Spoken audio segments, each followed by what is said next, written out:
எழுதினீங்கன்னா இன்னும் நீட்டாக இருக்கும். உங்களுக்கு 5 மார்க்ஸ் டெஃபினட்டாக 4.5 மார்க் டு 4 மார்க்ஸ் டெஃபினட்டாக கொடுத்துருவாங்க.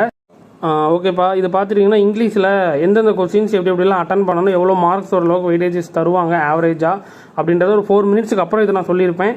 ஃபஸ்ட்டு ஒரு 3 to 3.5 மினிட்ஸ் பார்த்துட்டிங்கன்னா கம்ப்ளீட்டாக பேராகிராஃபு எப்படி ஃபுல் மார்க் ஸ்கோர் பண்ணுறது, போயம், ப்ரோஸு, சப்ளிமெண்ட்ரி மூணுமே எந்தெந்த லெசன் படித்தா போதும், அதை எப்படி பர்சன்டேஷன் பண்ணணும், எப்படி ஃபுல் மார்க் 5/5 கொடுப்பாங்க, வொக்காபுலரி பார்ட் உட்பட எல்லாம் அட்டன் பண்ணணும் எல்லாமே இந்த வீடியோவில் சொல்லியிருப்பேன்.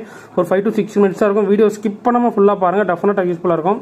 யாருக்கெல்லாம் இங்கிலீஷில் சென்டம் எடுக்கணும் அப்படின்றது எய்ம் இருக்கு மறக்காமல் கமெண்ட்ஸில் சொல்லுங்கள். தமிழ் எக்ஸாம் எப்படி பண்ணியிருக்கீங்க அப்படின்றத கமெண்ட்ஸில் சொல்லுங்கள். சரியா, வீடியோக்குள்ளே போகலாமா? அனைத்து மாணவர்களுக்கும் வணக்கம். ஓகே ஸ்டூடெண்ட்ஸ், 10th ஸ்டாண்டர்ட் இங்கிலீஷ்லாம் பாருங்கள், டெஃபினட்டாக யூஸ்ஃபுல்லாக இருக்கும். ஓகேவா, முடிஞ்ச அளவுக்கு ஃப்ரெண்ட்ஸுக்கு ஷேர் பண்ணிக்கோங்க.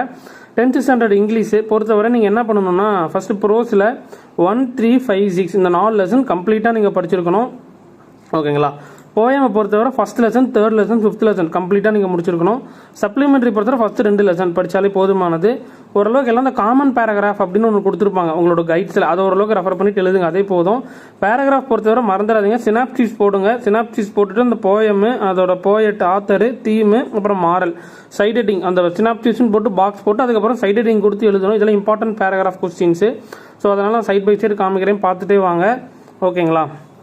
அண்ட் தென் சார் பேராகிராஃப்லாம் ஓகே சார், இது ஓகே நான் அதை இந்த மாதிரி ஃபாலோ பண்ணிக்கிறேன். 2 மார்க்கில் என்ன சார் பண்ணுறதுன்னு கேட்டிங்கன்னா, 2 மார்க்கை பொறுத்தவரை நீங்கள் பண்ணணும்னா உங்களுக்கு இது வரைக்கும் நடந்து முடிஞ்ச டிஸ்ட்ரிக்ட் வைஸ் கொஸ்டின்ஸ் இருக்கும் இல்லையா. இப்போ உங்களுக்கு மந்த்லி எக்ஸாம்ஸ்லாம் நடந்து வந்து எந்த கொஸ்டின் பேப்பர் எல்லாத்தையுமே எடுத்து வச்சுட்டு ஒன்ஸ் ஒரு ஃபைனல் ஷார்ட் ரிவிஷன் மாதிரி பண்ணுங்க. எல்லா கொஸ்டின் பேப்பரும் எடுத்து வச்சுட்டு அதில் என்னென்னலாம் கேட்டிருக்காங்க அப்படின்றத மார்க் பண்ணிட்டு படிங்க. முதல்ல அது ஓரளவுக்கு படித்தாலே போதும்.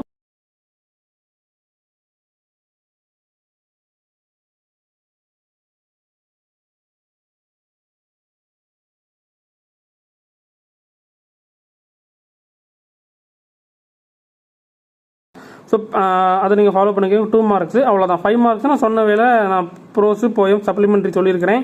எப்படி பர்சன்டேஷன் பண்ணணும்னு சொல்லியிருக்கேன். என்னென்ன கொஸ்டின்ஸ் அப்படின்றத நான் ஷோ பண்ணிட்டு இருக்கேன். சினாப்சிஸ் அப்படின்னு போட்டுட்டு போயம், போயட், தீம் அப்படின்னு போட்டு மாரல் அப்படின்றது மஸ்ட் எழுதியிருக்கணும். எழுதிட்டு இன்ட்ரோடக்ஷன், கன்க்ளூஷன் மஸ்ட், அதை நீங்கள் எழுதிக்கோங்க. மினிமம் ஒரு போயமில் சைட் ஹெட்டிங் ஒரு 3 to 4 சைட் ஹெட்டிங் எழுதுகிற மாதிரி பார்த்துக்கோங்க. அப்போ தான் உங்களுக்கு இன்ட்ரோடக்ஷன், கன்க்ளூஷன் தவிர்த்து, சரியா, அப்படி எழுதுனா மட்டும்தான் உங்களுக்கு ஃபுல் மார்க்ஸ் அப்படின்றது கொடுப்பாங்க. 5/5 வரணும் அப்படின்னா மஸ்ட் அதுதான். ஸோ அதை நீங்கள் பர்சன்டேஷன் ஃபாலோ பண்ணுங்கள். ஓகேங்களா. அண்ட் தென் வொக்காபுலரி பார்ட்டில் எப்படி சார் நாங்கள் பண்ணுறது அப்படின்னு பார்த்துட்டிங்கன்னா, உங்களுக்கு நான் வொக்காபுலரி பார்ட்டு அதுக்கான ப்ராக்டிஸ் கொஸ்டின்ஸ் எல்லாமே நான் டிஸ்கிரிப்ஷனில் கொடுத்துட்றேன். அதை ஃபுல்லாக நீங்கள் ப்ராக்டிஸ் பண்ணி எழுதி பாருங்கள். ஓகேங்களா. அப்புறம் வந்து நீங்கள் யூஸ் பண்ணுற கைட்ஸ்லேயே இருக்கட்டும் எல்லாமே ஒரு ஒர்க் புக் அப்படின்னு ஒன்று கொடுத்துருப்பாங்க. அதை ஃபுல்லாக ப்ராக்டிஸ் பண்ணுங்கள், அதே போதுமானது. அப்புறம் நம்ம சொன்ன மாதிரி கொஸ்டின் பேப்பர்ஸை ரிவைஸ் பண்ணுங்கள். இங்கிலீஷை பொறுத்தவரை நீங்கள் படிக்கக்கூடியதுன்னு பார்த்துட்டிங்கன்னா paragraph questions 2 mark, memory poem, இவ்வளோ தான் இந்த செஷன் தான். இது எல்லாமே அடிஷனல் செஷன்ஸ் தான். அடிஷனல் செஷன்ஸ் எப்படி நான் படிக்கணுன்றதை சொல்லிட்டேன், அதை நீங்கள் ஃபாலோ பண்ணிக்கோங்க. ஸோ மறந்துடாதீங்க, பேராகிராஃபை பொறுத்தவரை இந்த வேலை எழுதுங்க. டெஃபினட்டாக எல்லாருமே 15/15 அப்படின்றது கண்டிப்பாக வாங்க முடியும். ஓகேவா. ஸோ இந்த பேராகிராஃப் ஃபுல்லாக பார்த்துட்டு அடுத்து நம்ம அந்த எப்படி அட்டன் பண்ணுறது அப்படின்றத நான் சொல்லியிருந்தேன் இல்லையா, அதை நம்ம கம்ப்ளீட்டாக பார்த்துருவோம். ஓகேங்களா. ஓகே,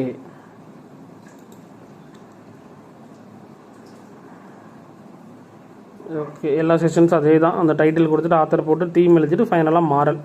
நீங்கள் சினாப்சிஸ் அப்படின்னு போட்டு இன்ட்ரோடக்ஷன் போட்டு சைட் ஹெட்டிங் எல்லாம் எழுதிட்டு கன்க்ளூஷன் போட்டு ஒரு பாக்ஸ் போட்டுருங்க.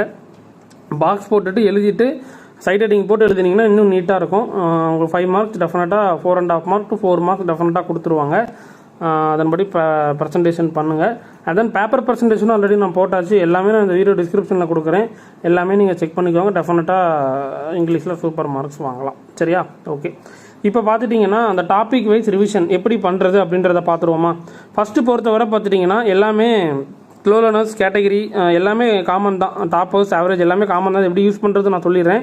ஃபஸ்ட்டு பார்த்துட்டிங்கன்னா நீங்கள் பொறுத்தவரை நான் சொல்கிறதான் சொல்லியிருக்காங்க பாருங்க. ப்ரோஸ், போயம், சப்ளிமெண்ட் இருக்குது. 2 மார்க்கு, 5 மார்க்ஸ் எல்லாமே நீங்கள் காமனாக படிச்சுக்கோங்க. அந்த அடிஷ்னல் செஷன்ஸ் இருக்குது இல்லையா, அதில் எப்படி அட்டன் பண்ணணும்னு சொல்லியிருக்காங்க பாருங்கள். 14 கொஸ்டின்ஸ் இருக்குது, அதில் நீங்கள் எப்படி அட்டன் பண்ணணும்னு சொல்லியிருக்காங்க. அப்புறம் இந்த பஞ்சுவேஷன் மார்க், டைரக்ட் இன்டைரக்ட் ஸ்பீச்சில் நான் ஆல்ரெடி நான் லைவ்லேயே சொல்லியிருந்தேன். 2 மார்க்கில் 1 மார்க் ஓரளவுக்கு எழுதுற மாதிரி எப்படி படிச்சிருக்கணும். Rearrange the words, book back ஓரளவுக்கு படிங்க. ரோட் மேப் ஓல்றவும் நான் சொல்லிட்டேன். ரைமிங் வேர்ட்ஸ் அதே மாதிரி சொல்லிட்டேன். ரைமிங் ஸ்கீம் சொல்லிட்டேன். அலிட்ரேஷன்ஸ் வேர்டும் சொல்லியாச்சு. பொயட்டிக் டிவைஸ் நான் சொன்ன மாதிரி நான் கொஸ்டின் ஃபுல்லாக ரிவைஸ் பண்ணுங்கள். Rearrange, double sentence same as தான். அட்வர்டைஸ்மெண்ட்டை நான் எப்படி ப்ராக்டிஸ் பண்ணணுன்ட்டு அந்த லைவில் நான் சொல்லியிருந்தேன். அதே மாதிரி ப்ராக்டிஸ் பண்ணிக்கோங்க. நோட்ஸ் ரைட்டிங் இவ்வளோதாங்க முடிஞ்சுது.